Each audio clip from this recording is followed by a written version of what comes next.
Hi, I'm Jerry Aliberti, owner of Pro-Accel, and welcome back for another video. In this video, we're going to talk about the difference between direct and indirect costs in a construction bid and project. So, what are direct costs?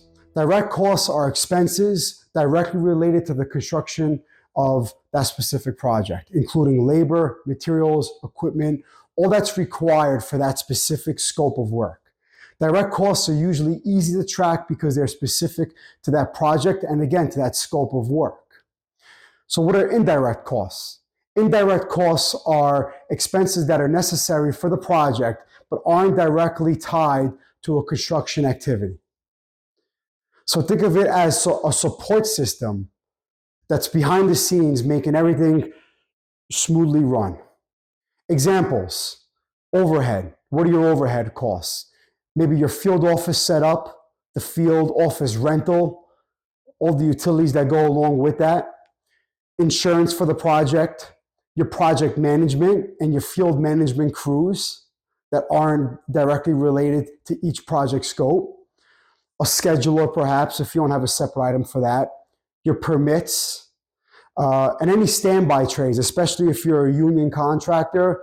There's a lot of union rules where you need standby trades, right? So it's really important to understand the union rules, and it's really important to understand how much of that costs, because that can add up to be some really big dollars. So some important notes to understand. In a unit price project, indirect costs need to be carefully spread into each of the units. Now, you should be doing a really good takeoff, which I have separate videos for. If your unit quantity is an overrun, you're going to want to put more of your indirect cost into that item because you're going to be getting more of that item. If your quantity is an underrun, which means that it's less than the engineer's estimate, you want to put less of your indirect costs in that, because the chances of you getting your indirect costs, which you need to get by the end of the project to pay for the bills, then you don't want to be putting all that money into an item that you're not going to get. Now, in a lump sum, you'll typically be asked to have a lump sum breakdown. So it's really important to understand that and to spread your indirects according to the lump sum and how you want to get paid. Really, that's what it comes down to. So it's really important to get a good description of what your lump sum is going to be, how you're going to get paid your lump sum throughout the project.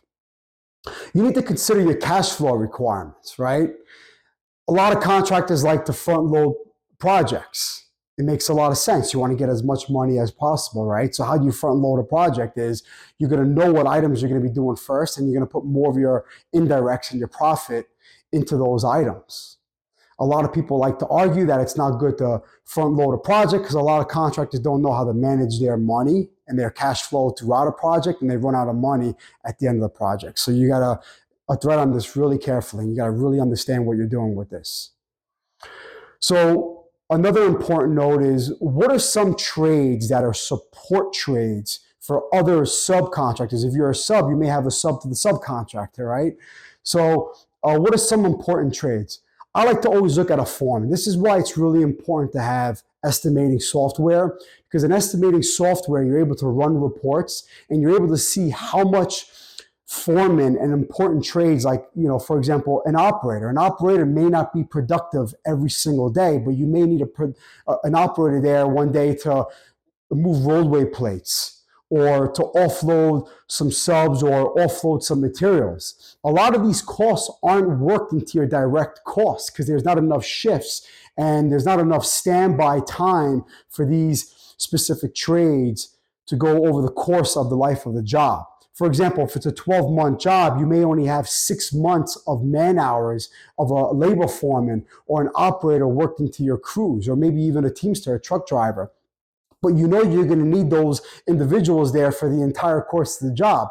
Well, now you're going to be short 6 months. So that's why it's good to have estimating software, and it's good to understand exactly how much more cost needs to be added, which you would most definitely want to probably add it into the indirects, unless you find a spot in your directs to put that cost in as well.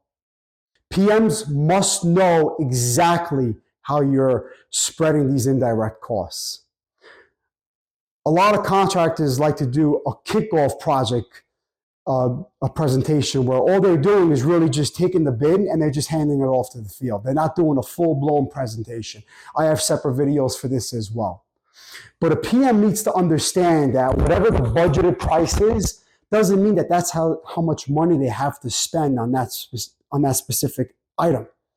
If there's $100,000, there's most likely only 60, 70, maybe $80,000 of direct cost in there. The rest is indirect and profits. They need to understand that.